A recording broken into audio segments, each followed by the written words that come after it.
કામથી આત્મા રાજી થાય ને તો બહુ થઈ ગયું. દુનિયા રાજી નથી થતી.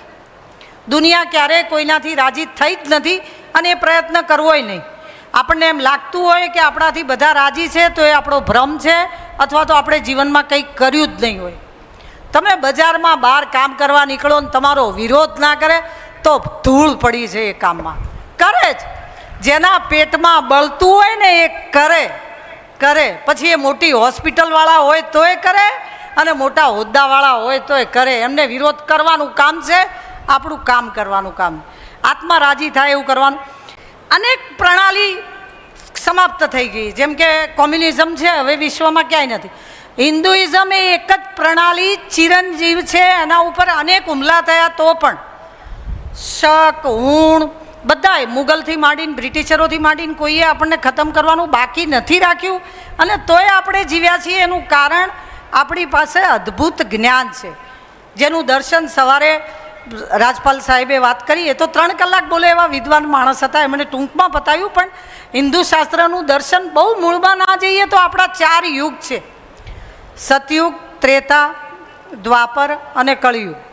સામાન્ય વાત કરીએ તો, મારે ધર્મની કથાઓ નથી કહેવાની, સામાન્ય વાત કરીએ તો આપણને ખબર છે કે સતયુગમાં લડાઈ દેવ અને દાનવો વચ્ચે થઈ હતી. દેવ ઉપર રહેતા હતા, દાનવો પાતાળમાં રહેતા હતા. એટલે લડાઈ એટલી બધી દૂર હતી, માણસ તો વચ્ચે ક્યાંય હતો જ નહીં, પૃથ્વી નહોતી. દેવ અને દાનવો લડ્યા એ સતયુગ. યુદ્ધ વગરનો કોઈ સમય નથી. સારા માટેના યુદ્ધ કરવા જોઈએ એવું કહેવા કૃષ્ણએ ગીતા કીધી, જેને આપણે ધર્મગ્રંથ કહીએ છીએ. એ સતયુગની લડાઈ છેક ઉપર ને છેક નીચે ચાલી. એ પછી ત્રેતા આવ્યો. ત્રેતામાં રામ હતા. રામ દેવ સ્વરૂપે જન્મ્યા અને રાવણ રાક્ષસ હતો, માણસ તરીકે આવ્યો. ને પેલા માણસ તરીકે આવ્યા. એ લડાઈ પૃથ્વી ઉપર થઈ, પણ રાક્ષસ અને માણસ વચ્ચેની લડાઈ હતી. ત્રેતામાં લડાઈ થોડીક નજીક આવે છે. એ પછી દ્વાપર આવ્યો. દ્વાપરમાં કૃષ્ણ આવ્યા. કાકા બાપાના ઝઘડ્યા હતા. કૌરવ ને પાંડવ કાકા બાપાના દીકરા હતા. એમના વચ્ચે યુદ્ધ થયું હતું.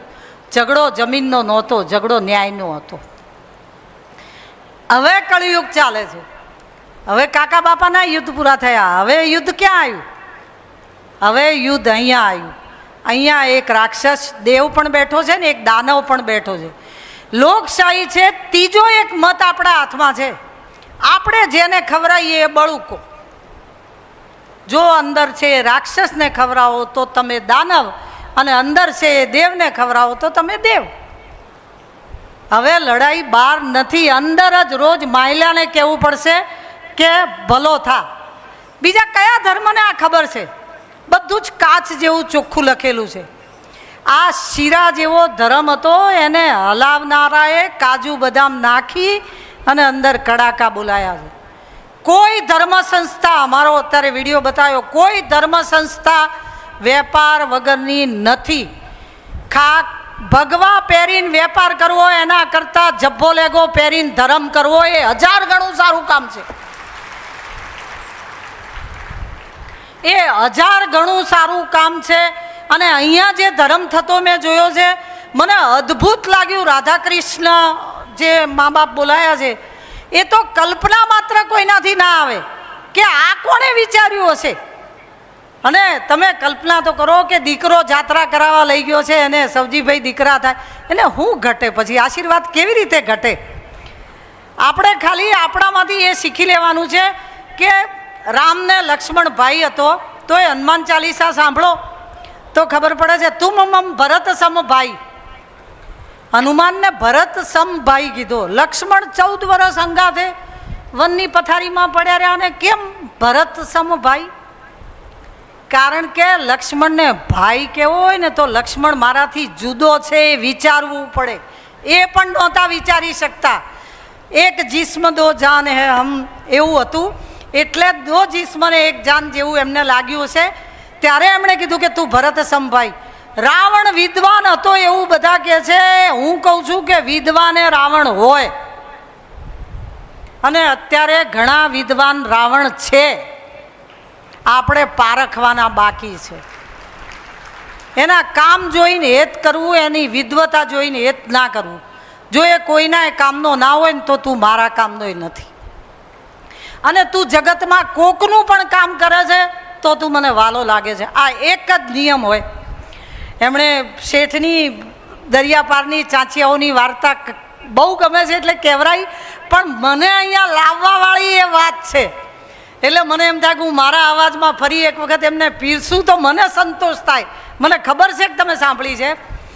એક અદ્ભુત વેપાર ચાલે શેઠનો, અને દરિયા પાર શેઠના જહાજ ફરતા હોય ત્યારે શેઠને ખબર પડી જાય કે ધંધામાં આ મુશ્કેલી છે. એમને ખબર પડી કે દવા, પાણી, બળતણ બધું રસ્તામાં ખૂટે છે, દરિયામાં ક્યાં દુકાનો માંડી છે.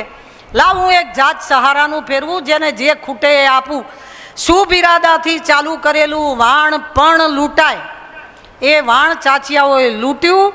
એ વાણ ઉપર જે ધજા હતી સહારો લખેલી, એ ધજા લૂંટીને લઈ જાય, પોતાના જહાજ ઉપર ફરકાવે, અને એ ધજાના ઈશારે ઈશારે બધા વાણ ત્યાં જાય. બેઠો બેઠો ચાંચિયો અંદર લૂંટે. માણસો પણ અત્યારે જ્ઞાન લેવા, શાંતિ લેવા, ભક્તિ લેવા જાય છે ને અંદર ચાંચિયા લૂંટે છે. ચેતી જવાય તો ચેતી જાજો. કોક સારા કામમાં પૈસા વાપરતું હોય ને ત્યાં અજાણે ડાબા હાથે પણ દાન કરવું, ચાંચિયો દેખાય તો ના કરવું, એવું મને લાગે છે. ભેદ પારખતા પહેલાં મોટાભાગના લોકો લૂંટાઈ ગયા હોય છે. અને આજે હું જે કહું છું કે સવારથી નરેશે મને ફેરવી આ હરિદ્વારની વાત કરીએ તો અહીંયા શિવાનંદ આશ્રમ છે. મારો ધર્મ કેવડો છે એની એક નાનકડી ઘટના કહું. અબ્દુલ કલામ છેક સાઉથમાં રામેશ્વર રહે અને અહીંયા એનડીએસમાં પરીક્ષા હોય, એમની એનડીએસ પાયલોટ થવું હતું. સિલેક્શન માટે આવવાનું ગાડું ભાડું ના હોય ત્યારે બેનની એકમાત્ર વીંટી વેચી અને ટ્રેનનું એક સમયનું ભાડું થાય. એટલે અહીંયા એનડીએસ આવે ને બેને એમ કીધું કે તું પાછો શેમાં આવીશ? એટલે કે મારું સિલેક્શન થઈ જવાનું છે, મારે પાછાનું ભાડું શું કરવું છે? અહીંયા એનડીએસ દેહરાદૂનમાં એકેડેમી છે, અત્યારે છે, અને એમનું રામેશ્વર, આપણે આખો ભારતનો નકશો નજર સામે હોય. ત્યાં આવ્યા પછી એમનું સિલેક્શન કમનસીબે નથી થતું ને એટલે એમને સાંજે સમાચાર મળે છે કે તને સિલેક્ટ નથી કર્યો. દેહરાદૂનથી હરિદ્વાર આવતા 4-5 કલાક થાય. રાત્રે 9 વાગે ત્યાંથી નીકળે એટલે સવારે 4 વાગે અહીંયા શિવાનંદ આશ્રમ છે, અત્યારે અમે જઈ આવ્યા પરમાર્થ નિકેતન, એની બાજુમાં જ. એ શિવાનંદ સ્વામી પોતે સવારમાં 4 વાગે ચાલવા નીકળે છે.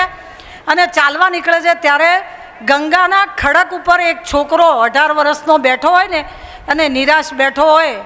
આપણો હિન્દુ સ્વામી શું ના ઓળખે? એમણે કીધું કે અહીંયા કેમ ત્યાં બેઠો છે? એમને ખબર પડી કે આને ગંગામાં કૂદકો મારવો છે. અબ્દુલ કલામ પાસે આપઘાત સિવાય બીજો રસ્તો નહોતો. ત્યારે કે કેમ ત્યાં બેઠો છે? એ કે કંઈ નહીં, કે સાચું બોલ. એટલે કે મારી પાસે વળતું જવાનું ભાડું પણ નથી ને મારે આપઘાત કરવો. સારું, કે આશ્રમમાં આવીને ચા પીને જા, પછી આપઘાત કરજે. એમને ખબર હતી કે આશ્રમમાં સામે આશ્રમ છે, ત્યાં ખાલી 2 ક્ષણ ઊભા રહેજો કે આ ખડકે આપણને શું આપ્યું. આશ્રમમાં લઈ જઈને ચા પીવડાઈ અને પછી વળતા જવાનું ભાડું આપ્યું કે તારો જન્મ આનાથી કંઈક મોટું કામ કરવા થયો છે.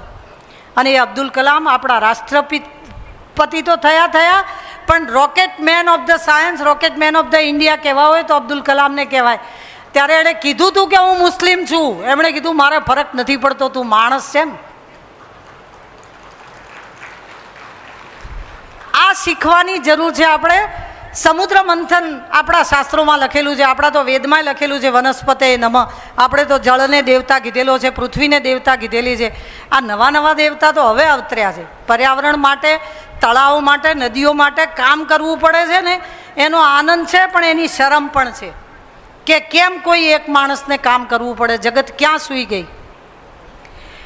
એમાં આપણા સમુદ્ર મંથનમાં લખ્યું છે, કદાચ ખબર હોય તો, કે એ ગમ્મર વલોણું ફેરવે છે, દેવો અને દાનવો વાસુકી નાગના દોરડા કરે ત્યારે પહેલાં કલ્પવૃક્ષ નીકળે, સુરભી નામની કામધેનુ ગાય નીકળે, ઉચ્ચ શ્રેવા ઘોડો નીકળે, ઝેર નીકળે, પછી અમૃત નીકળે. આ સિમ્બોલ છે કે સંસાર લઈને બેસો એટલે મજૂરી કરવી પડશે, ખેતી કરવી પડશે, ઝેર પીવા પડશે તો અમૃત મળશે. આ ખાલી દેવો દાનવોની વાત નથી, આપણે ઝેર પીવા પડે. મેં કાલે જ ગૌરીબેનને કીધેલું કે કોઈ એક કુટુંબ કિલ્લોલ કરે છે, નક્કી એના મૂળમાં કોઈ એક સ્ત્રી સહન કરે છે. શક્ય જ નથી કે કોઈ સ્ત્રીનો કોમ્પ્રોમાઇઝ નેચર ના હોય અને એ કુટુંબ કિલ્લોલ કરી શકે, ના કરી શકે. તમારા સ્ત્રી વર્ગને હું અંતરથી સલામ કરું છું. ખરેખર એમણે બહુ સરસ રીતે એડજસ્ટ થવાનું કામ શીખી લીધું છે. અમારા બધા માટે દાખલો છે. આપણો કૃષ્ણ, આ ધર્મની વાત કરીએ તો યુદ્ધ કરો એવું કહેવા ગીતા કે નહીં તો વાંસળી વગાડતો હતો, એ તો રાસ રમતો હતો. જે રાસ રમતો હોય એ યુદ્ધની સલાહ કેમ આપે? વધી જાય ને રાક્ષસો ત્યારે હાથમાં લાકડી લેવી એ પડે. પછી મને કોઈક એમ કહે છે કે રબારીની છોકરી છે ને લાકડીની જ વાત કરે છે. આપણે અહીંયા ગંગાના કિનારે આવ્યા છીએ. गंगा में नहा के पाप धोने हैं, किसको उल्लू बना रहे हो, खुद को कि गंगा को? सीधा सा नियम है, छल का फल छल, आज नहीं तो कल. ગંગાએ તો એના પેટના દીકરાને ચૂપ રહેવાના પાપમાંથી નહોતો છોડ્યો. ભીષ્મ પિતામહ 6 મહિના પથારી ઉપર પડ્યા રહ્યા હતા. એના દીકરાને માફ ના કરે, આપણા ઘડીકમાં નહીં ધોઈ કાઢે. એવા ખોટા વહેમમાં રહેવું ના. અને એવા એટલો બધો ગાંડોય નથી. 14 ભવનનો નાચ છે, 14 રૂપિયામાં નથી માનતો, પાવલા દૂધમાં તો નહીં જ માને. કોકની પેલી મીન પિયાસીની એક કવિતા છે, કદાચ મારી ભક્તિનું એ નામ છે. એમણે લખ્યું હતું, કબૂતરોનું ઘૂઘુ ઘૂઘુ ઘૂ, પરમેશ્વર તો પહેલું પૂછશે કોઈનું આંસુ લૂછ્યું તું. પરમેશ્વર તો પહેલું પૂછશે કોઈનું આંસુ લૂછ્યું તું. દુઃખ ભરેલી આ દુનિયામાં કોઈનું દુઃખ લૂછ્યું તું. થઈ જશે ગે ગે ગે ગે ફે ફે ફે ફે, પરમેશ્વર તો પહેલું પૂછશે કોઈનું આંસુ લૂછ્યું તું. આપણે કોકના આંસુ પડાવવા નહીં, લૂછવા આવ્યા છીએ. નાળિયેર વધેરીને લંકા બચતી નથી. મસ્તકને નાળિયેર કહેવાય છે. રાવણે 10 નાખી દીધા હતા. 10 વધેર્યા હતા ને, 10 વાર માથા નાખ્યા હતા તોય નથી બચી. પાપની નથી બચતી. દયાની હોય, પુણ્યની હોય તો બચે છે. એટલે મહેરબાની કરીને એવા કોઈ ખોટા દેખાડાની ભક્તિથી પાપ ધોઈ જશે એવું માનવું નહીં, ક્યારેય નહીં માનવું. ભક્તિ એટલે એક જ કામ, ભલું કરો, ભલું કરો ને ભલું કરો. અને મોટી સખાવત, આપણે, હું બીજી વાર કહું છું કે કાકાનો વાદ નથી લેવાનો, પણ આપણી બાજુમાં રોડ ઉપર ભૂખ્યો દીકરો ફૂટપાથ ઉપર ઊંઘ્યો હોય ને, એની 2 રોટલી તો આપણી તાકાત છે કે નહીં? નાના સારા કામ કરવામાંથી આપણે જઈએ. આપણે મોલમાં જઈએ ત્યારે આપણે ધરાઈને પૈસા આપીએ અને આપણે રિક્ષાવાળાની જોડે 20 રૂપિયાના 10 કરાવવા માટે 10 મિનિટ કચકચ કરીએ. આપણી કરકસર એ શું છે? ગરીબનું લોહી ચૂસવાનું છે. લેબલ મારી દીધા એને તો આપણે પૈસા આપી દઈએ છીએ. શાકવાળા જોડે બબાલ કરીએ છીએ કારણ કે એને ગરજ છે, એને સાંજે રોટલો ખાવા નથી, એટલે એ 20ની વસ્તુ 10માં આપશે કે 10માં છોકરો ખીચડી તો ખાય. એ 10 એ પુણ્ય નથી. આપણે બહુ વહેલા સમજી જવાની છે આપણી ભક્તિનો અર્થ. ભારતમાં ભગવાન તો ગલીએ ગલીએ મળે છે, ખાલી ભલાઈ નથી મળતી. ભગવાન જ કહે છે કે બેઠા જ કરવા હોય તો 2-4 ગરીબને કર. હું ક્યાં 2 ઘર છું તે રોજ મંદિરમાં બેસાડે છે. ભગવાને નથી કહેતો કે રોજ નવા મંદિર કરો. ભગવાને કહે છે કે માણસમાં આત્મામાં બેઠો છે એ મંદિર સમજો. આપણે એ સમજી જઈએ ને તો આપણને બીજું કશું સમજવાની જરૂર નથી. આપણને પાણામાં પ્રભુ દેખાય ને માણામાં ના દેખાય.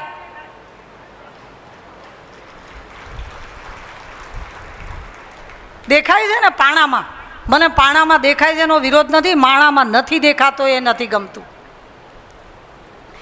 માલધારીની દીકરી છું એટલે અહીંયા બોલાય છે. એટલે એક વાત વિનોબા ભાવે એમની આત્મકથામાં લખી છે એ કહું. વિનોબા ભાવે ભૂદાન યજ્ઞમાં બધે જ ચાલતા ફરતા હતા. એટલે એમને વહેલી સવારે ઉઠીને નીકળી જવું પડે. એક ગામથી, રઢુના હતા, એક ગામથી બીજા ગામ રઢુથી નીકળતા હતા ત્યારે એક છોકરો સવારમાં એના મા બાપે ખટકાળી માં હોય તો મોકલી દીધો હોય કે જા પંખી ઉડાડ, પંખી ઉડાડ. ત્યારે એનો બાંચડો બનાવેલો હોય. બધા ખેતરથી જોડાયેલા છીએ, આપણને ખબર છે કે પંખી ઉડાડીએ તો પાક બચે. એ માછડા ઉપર એ દીકરો બેસી રહ્યો હોય છે. એટલે ત્યાં બાજુમાંથી નીકળેલા વિનોબા ભાવે કે પંખી ઉડાડ, નહીં તો ખાવા કંઈ નહીં વધે. મૂછ નથી ફૂટી, હજી દોરો નથી ફૂટ્યો. એ છોકરો વિનોબા ભાવેને કહે છે મારા બાપે મને એમ કીધું છે કે સૂરજ ઉગ્યા પહેલાંની રામ વેળા છે, એટલું તો પંખી ખાય, એના પછીનું આપણું. પંખીનોય કંઈક હક છે આપણામાં. અમે કંઈક ધર્મ ભૂલ્યા, તમે કંઈક ધર્મ ભૂલ્યા, આપણે બધાએ હવે આપણા જૂના જે ડોહા કહીને ગયા છે ને એટલા ધર્મ. એકચ્યુઅલી કહીએ ને તો રામ વેળાનું પંખી ખાય એવું કહેનારા બાપનો દુકાળ ચાલે છે. બાપનો દુકાળ ચાલે છે ને તો દીકરા તો બાપ જે કરે એ કરવાના છે. બાપ સિગરેટ મંગાવે ને દીકરો ના પીવે એવી આશાઓ ના રાખવી. બાપ રોલ મોડેલ છે, દીકરો તમારું કીધું નથી કરતો, કયું કરે છે. જીવન એવું જીવજો કે દીકરાને તમારા જેવું જીવન જીવવાનું મન થાય. આપણા દીકરા આપણામાંથી રોજ શીખે છે. ચાલુ ફોને આપણે પકડાઈને કહી દઈએ કે પપ્પા ઘરે નથી, પછી દીકરો કોઈ દિવસ જુઠ્ઠું બોલતા ખચકાતો નથી. દાખલા તો આપણે રોજ સવારે આપીએ છીએ કે ખોટું આમ બોલાય. મહેરબાની કરીને મા બાપ એમનો રોલ ભૂલ્યા હોય તો હજી બહુ જલ્દી એ રોલ પકડી લે. આ જે પેઢી બેઠી છે એણે દીકરાઓને કામ શીખવાડ્યું છે એટલે આજે પેઢી અહીંયા બેઠી છે. અને મને તો એ વાતની નવાઈ લાગી કે એમણે એમ કીધું કે કાલે કાકા જોડે વાત થતી હતી કે બેન પૈસા માટે જ મહેનત કરતા હતા વલ્લભભાઈ, કે અમે બેન ભણવાનું શીખવાની અમારી તાકાત જ નહોતી. ઘરમાં એવી અગવડ કે પૈસા કમાઈએ કે ભણવા જઈએ. અને સારું થયું કે પૈસા કમાવાનું સ્વીકાર્યું. આજે કોઈ ગમે તે કહેતું હોય પૈસો રાજા, રાજા ને રાજા. નથી ચાલતું, નથી ચાલતું, નથી ચાલતું. એના વગર બધી સુફિયાણી વાતો બાજુમાં રહે છે. રોજ સાંજે અહીંયા 10-20 લાખ ખર્ચ થાય છે, એ રૂપિયા વગર આ નથી ચાલતું. એટલે મહેરબાની કરીને પૈસો એ ઝેર નથી, મેલ નથી. સારા કામે વપરાતો પૈસો એ શોભા છે. એમને તો દીકરીનું નામ શોભા છે ને. આપણે હક વગરનું લેવા જઈએ તો મહાભારત થાય, હકનું મૂકી દઈએ તો રામાયણ આવે. બાકસનું ખોખું રખડે ને એમ રાજગાદી અયોધ્યામાં રખડેલી આપણે જોયેલી છે. અને આપણા ધર્મને કોક શીખવાડે કે જીવન કેવી રીતે જીવાય, જેમાં માથા કાપી બાપના ને દીકરા ગાદીએ બેઠેલા દિલ્હીના નવાબ આપણે જોયેલા છે. એમને કેવી રીતે ખબર પડે કે ભાઈ ભાઈની જગ્યાએ રાજગાદીઓ મૂકીને ઊભા થતા હતા. મને એવું હતું કે ભાઈઓ ભૂલાઈ ગયા છે, પણ આજે એવું થાય છે કે નથી ભૂલાઈ ગયા, નથી ભૂલાઈ ગયા.